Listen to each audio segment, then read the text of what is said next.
Hello, hello! Que vous soyez à la maison, en voiture, au travail ou en vacances, bienvenue sur le podcast des seniors actifs, les premiers et troisièmes jeudis du mois. À très vite! 3, 2, 1. Bonjour à tous, je suis ravie de vous accueillir pour notre 40e épisode du podcast des seniors actifs. J'espère que vous vous portez tous à merveille. Aujourd'hui, j'ai le plaisir d'accueillir une invitée, alors surnommée l'assistante de Cupidon, Hélène Dian, j'ai toujours envie de dire Diane, je ne sais pas pourquoi, Hélène Dian, qui se dédie à accompagner les couples vers une relation amoureuse épanouie et durable. Bonjour Hélène. Bonjour Patricia, bonjour tout le monde. Merci de Hélène, m'accueillir. c'est plaisir partagé. C'est un honneur de t'avoir parmi nous, Hélène. Alors, pourrais-tu partager un peu ton parcours? Comment tu es passée de 35 ans dans l'éducation nationale à cette mission passionnante dans le domaine de l'amour, hein. Et ta transition, elle est non seulement fascinante, mais elle montre aussi qu'il n'est jamais trop tard pour suivre sa passion et faire une différence dans la vie des autres. Absolument. Écoute, j'ai 60 ans, j'ai été mariée pendant 30 ans, j'ai eu j'ai 3 enfants et j'ai 2 petits-enfants. Et il y a une dizaine d'années à peu près, un tsunami dans ma vie, une séparation. Moi, ma vie, elle était toute tracée en fait. J'étais d'abord enseignante, j'ai eu pendant 20 ans une classe. Et puis ensuite, pendant 15 ans, j'ai formé les enseignants, je les ai formés en musique. Et puis, parallèlement, j'étais élue aussi, tu vois, j'ai été élue de terrain, quoi, élue municipale, élue départementale. Ça m'a occupée aussi. J'étais donc à la fois dans l'éducation nationale et puis, voilà, au contact des gens. Et puis, ce tsunami là dont je parle, ce tsunami de la séparation après 30 ans de vie commune, mais qu'est-ce qui m'arrive? Mais qui suis-je? Bon, j'ai été très mal et j'ai commencé à chercher des réponses et à vouloir comprendre comment moi j'en étais arrivée là, quoi. Comment ça avait pu m'arriver à moi, cette histoire, alors que je pensais que non, ça n'arriverait pas. Et puis, donc je me suis très vite rendu compte que toute seule, j'allais pas y arriver. Et donc, je me suis fait aider. J'ai suivi une psychothérapie. Et puis, j'ai lu des livres, regardé des vidéos, assisté à des conférences, etc. Et à un moment donné, je me suis fait coacher. Et ça a été la révélation. J'étais déjà bien remise, hein, c'était 1 ou 2 ans après ma séparation, j'étais déjà beaucoup mieux. Et là, je me suis dit, mais cet outil qu'est le coaching, c'est tellement puissant et ça transforme tellement, ça a tellement transformé ma vie que je me suis dit, mais c'est ça que je veux faire. Alors que j'étais dans l'éducation nationale et je pensais que ma vie professionnelle était sur des rails, tu vois. Et finalement, au bout d'un moment, alors j'ai passé ma certification de coach professionnel et puis j'ai continué l'éducation nationale jusqu'à il y a 2 ans. Tu vois, en septembre 2022, j'ai pris une retraite anticipée, attention, et pour vraiment me consacrer complètement à cette activité qui me passionne, qui est le coaching et le coaching autour de la relation amoureuse en particulier. Voilà. Et puis, je fais aussi des conférences et on en parlera peut-être tout à l'heure. J'ai écrit un livre aussi sur le sujet du couple. On peut vraiment parler d'une transition inspirante, hein. C'est incroyable en fait de voir comment tu as su écouter ton cœur et te réinventer pour, euh, pour poursuivre une vocation qui te tient à cœur, hein. Ouais. Absolument. Et Et je ne me doutais pas, tu vois, il y a 10 ans, je me doutais absolument pas que j'en serais là aujourd'hui et que j'aiderais des femmes à transformer leur vie amoureuse plus précisément. Jamais de la vie, je m'en serais doutée, quoi, tu vois, il y a ouais. dix Et ta ans. démarche, c'est un bel exemple de courage et de détermination, hein, qui montre que le changement, même tardif, il peut mener à une vie pleine de sens, hein. Complètement. Et ça dit aussi que les épreuves, ça peut être des cadeaux. Souvent, c'est des cadeaux, mais souvent, ces cadeaux-là, ils sont très, très mal emballés au départ. Donc, on voit pas du tout que c'est des cadeaux. Mais au bout d'un moment, tu vois, on se dit, Ah oui, mais en fait, je préfère tellement la femme que je suis aujourd'hui, tu vois, mais ça, je ne le savais pas à l'époque. Et je suis allée à la découverte de moi. Et maintenant, j'aide les autres à se découvrir aussi. Et j'adore, quoi. Génial. Alors, l'assistante de Cupidon. Alors, c'est un titre qui éveille la curiosité, hein. Est-ce que tu peux nous éclairer un petit peu sur sur ce rôle, en fait, et ce que ça implique pour nos auditeurs? Et je suis sûre que beaucoup se demandent comment on peut devenir un soutien pour les couples, hein, et les aider. Alors, tu ravives la flamme de l'amour, hein, c'est ça? Alors oui, en quelque sorte. Alors je vais expliquer. Bon, l'assistante de Cupidon, tu vois à peu près qui c'est, hein, Ouais. voilà, avec sa flèche et tout ça. Et en fait, lui, il décoche des flèches et puis après, il s'en va, tu vois. Et moi, c'est là que j'arrive parce que en fait, ils vécurent heureux et eurent beaucoup d'enfants, tu vois. La fin des contes de fées, ben, en fait, c'est juste le début, hein. La vie commune commence. Et bah, l'école, faut payer l'école des enfants, faut payer les impôts du château, etc. Et ça, on n'en parle pas, évidemment. Et la vie au quotidien, le quotidien des couples, bah, en fait, ils vécurent heureux et eurent beaucoup d'enfants. Ça ne dit rien là-dessus. Cupidon, ok, c'est l'amour, tout ça, ah, c'est magnifique. Mais après, la vie de couple, bah, c'est pas forcément évident. Et moi, donc, en fait, j'ai trois. Moi, tu as dit que j'aidais les couples. Alors, j'aide les couples, mais indirectement, parce que j'aide les femmes. J'accompagne des femmes qui sont dans une situation amoureuse compliquée. Alors, soit elles ont vécu une séparation il y a peu de temps et elles ont vraiment du mal à remonter la pente, soit elles sont dans un couple qui est enfin, dans lequel elle ne se trouve plus épanouie, tu vois. Mhm. Euh, ou alors, bah, elle se retrouve célibataire depuis un moment et puis elle n'arrive pas à rencontrer quelqu'un ou alors elle rencontre toujours le même genre de personne ou alors bah, les relations se terminent toujours très rapidement, tu vois. Donc, elle n'arrive pas à concrétiser la Mhm. relation épanouie et puis durable qu'elle voudrait vivre. Et donc, c'est ces trois catégories de femmes, toujours sur le thème de l'amour, que j'accompagne. Et pourquoi j'accompagne les femmes et pas les couples? Parfois, dans l'accompagnement, on invite le conjoint, hein, ça peut arriver, mais pour une séance, tu vois, par exemple. Et en fait, moi, j'ai constaté hein, que bah, dans une relation quelle qu'elle soit, dans une relation amoureuse en particulier, on joue un rôle. Chacun joue un rôle. Et il suffit qu'il y en ait un des deux qui dise, allez, stop, moi, j'ai plus envie de jouer ce rôle. Euh, Tu vois, dans un film, par exemple, tu as les deux acteurs principaux. Bon, le scénariste, il écrit un scénario avec les deux, là. Mais s'il change quelque chose dans le rôle de l'un, ça change tout le film, en fait. Ouais.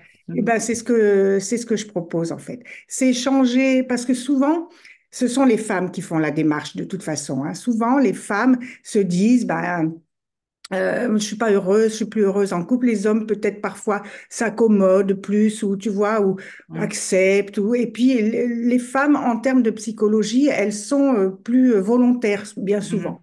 Donc c'est souvent les femmes qui se disent ben non, il y a quelque chose à faire, quoi. Est-ce que je reste ou est-ce que je pars?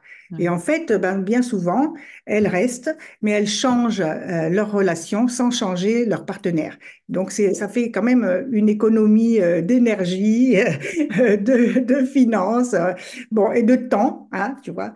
Et puis, tout d'un coup, elles redécouvrent une nouvelle relation. Elles construisent une nouvelle Mhm. relation, tu vois.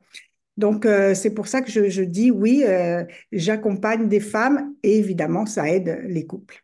Tout à fait. Merci pour ces précisions. C'est vrai, voilà, l'approche, c'est enrichissant d'entendre parler de ton approche et cette approche, tu l'as auprès des femmes. Et Oui. pourquoi tu as choisi, Hélène, de te concentrer sur le thème L'amour n'a pas d'âge? Hmm. Bah écoute, c'est le podcast des seniors actifs, donc je me suis dit que voilà, D'accord. c'était tout. C'était très, très bien prévu comme ça. Et puis, bon, moi, j'ai 60 ans. J'ai rencontré mon compagnon actuel il y a 3 ans, tu vois, sur un site de rencontre. Ah, Alors, attention, les sites de rencontre, on diabolise, etc. Mais les sites de rencontre, c'est comme la vie. Voilà, ce sont des outils actuels qu'on a pour rencontrer les gens. Et puis, moi, j'ai des amis qui ont 75 ans, qui ont rencontré quelqu'un à cet âge-là. J'ai une cliente là actuellement qui a 75 ans. Elle a fêté ses 75 ans là il y a 2 semaines et elle veut rencontrer quelqu'un. Tu vois, voilà, elle dit moi, j'ai encore du temps devant moi. J'ai envie de vivre une belle histoire d'amour et donc je vais me faire accompagner parce que elle se rend bien compte que elle a quelques freins, quelques Ouais. blocages psychologiques qui font que elle n'ouvre pas, quoi. Elle n'ouvre pas à la Mhm. fois son cœur et son esprit aux opportunités. Voilà. Mhm. Donc, on travaille là-dessus en ce moment. Mais l'amour n'a pas d'âge. À l'intérieur, notre cœur, c'est toujours le cœur de quelqu'un de 20 ans, de 25 ans, tu vois. Et c'est ça qui est beau. On peut encore, à n'importe quel âge, on peut vivre des émotions magnifiques et une connexion avec quelqu'un, avec un partenaire ou une partenaire. Et en fait, l'âge, il est que là, quoi. Il est dans la tête. Évidemment, on a aussi parfois des douleurs, des choses qui nous limitent. Mais la plus grosse chose qui nous limite, c'est nous, hein. Et puis Ah ouais. c'est notre état d'esprit.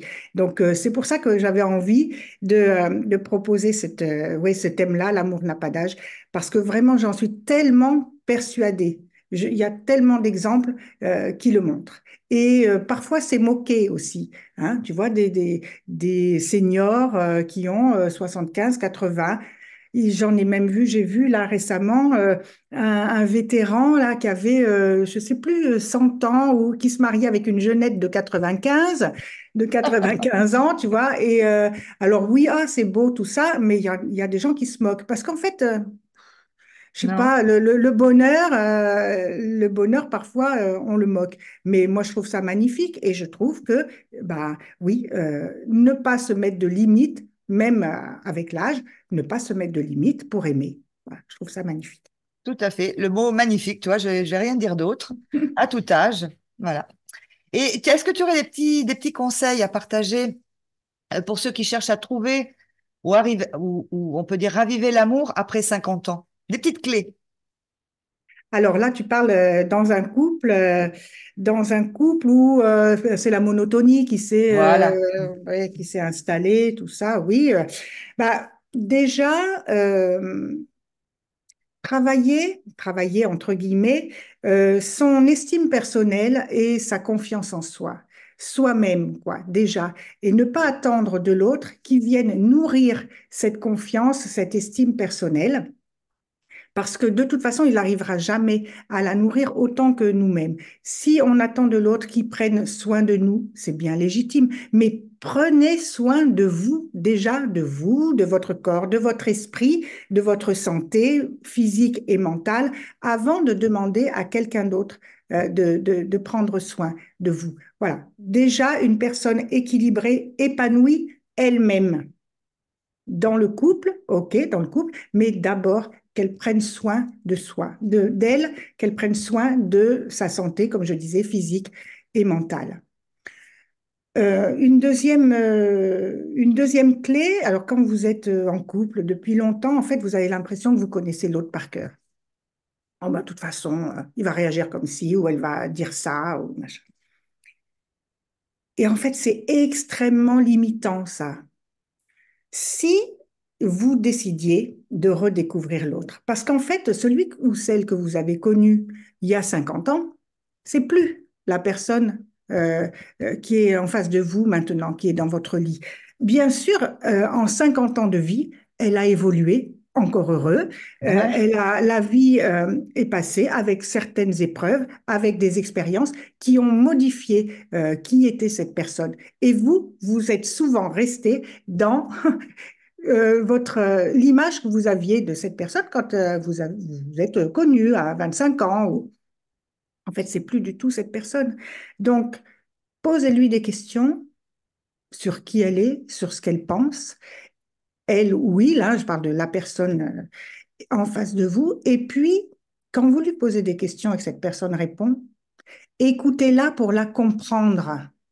Ne l'écoutez pas pour lui répondre, ne l'écoutez pas pour vous justifier encore et encore. Mhm. Écoutez-la pour la comprendre et pour rentrer dans son monde. Et puis, si vous l'écoutez, elle vous écoutera aussi. Voilà, donc ça, c'est ces deux pistes que j'avais envie de partager. Et puis, la conscience que même quand on vit les mêmes événements, on ne vit jamais les mêmes choses. Même quand on est à deux dans un couple, on vit, je sais pas moi, par exemple le moment du mariage, le jour du mariage, eh bien, l'épouse vit son mariage, le mari vit son mariage, mais ils ne vivent pas, ils vivent l'événement ensemble, ils le partagent et c'est magnifique, mais chacun, avec son éducation, avec ses Ah oui. expériences de vie, etc., va voir l'événement avec un filtre qui lui est propre. Personne d'autre que la personne elle-même n'a ce filtre.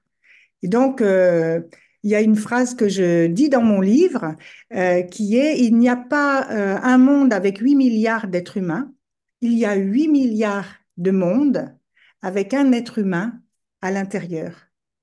Et tout l'enjeu du couple, c'est de rentrer de temps en temps, autant que possible, et à chaque fois que l'autre nous y invite, dans le monde de celui qui est à côté de nous, pour pouvoir le comprendre et pour pouvoir l'apprécier, pour pouvoir l'aimer et dire, ah oui, toi, tu vois la vie comme ça. Et moi, en fait, pas du tout. Et pouvoir exprimer qui on est, nous aussi, mais vraiment être avec l'autre pour l'autre, pas pour qui on voudrait que soit l'autre. Mhm.